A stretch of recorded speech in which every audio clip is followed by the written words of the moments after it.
فرمایا فجر کی 2 سنتیں نہ چھوڑنا. فرمایا فجر کی پہلی 2 سنتیں مجھے دنیا اور دنیا کے اندر جو کچھ ہے وہ سب سے زیادہ پیاری ہے. فرمایا فجر کی 2 سنتیں نہ چھوڑنا. فرمایا فجر کی پہلی 2 سنتیں مجھے دنیا اور دنیا کے اندر جو کچھ ہے وہ سب سے زیادہ پیاری ہے.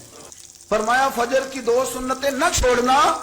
فرمایا فرمایا بندہ جب آ کے کہتا ہے نا یا اللہ میں بھول گیا تھا، غلطی ہو گئی، مان چکیا ہوں، غلطی ہو گئی، جب کہتا ہے نا میں بھول گیا، ثم تابا، پھر وہ توبہ کرتا، تاب اللہ علیہ، اللہ دیر کرتا ہی نہیں، فوراً توبہ کو قبول فرما لیتا.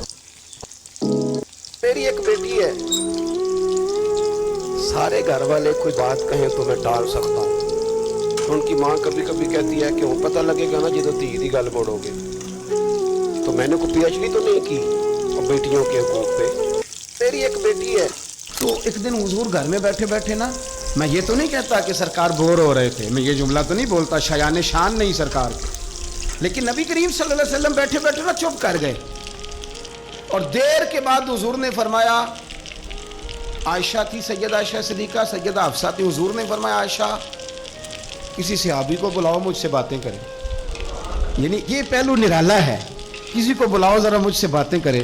تو جناب عائشہ کہتی ہیں میں نے آؤ دیکھا نہ تاؤ دیکھا، بیٹیاں تو بات ہی باپ کی کرتی ہیں، اور نمبر دوسرا لگ جائے تو پھر بھائیوں کی، چلو تیسرے نمبر پہ میاں صاحب کی بھی باری آ ہی جاتی ہے، لیکن پہلے یہ 2 نمبر یہ ہوتا ہی ایسے.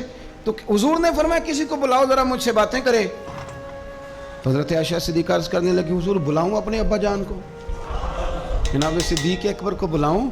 حضور مسکرائے اور مسکرا کے فرمایا نہیں تو رہنے دے، پیار بڑا ہے اس میں کوئی شک والی نہیں، تو رہنے دے.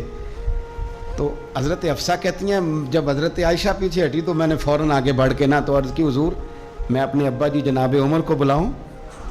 تو حضور پھر مسکرائے، فرمایا ٹھیک ہے عمر بھی، پر تو مہربانی کر رہنے دے، قربان جاؤں حضرت عثمان آپ کی شان پر، کیا نصیبہ ہے.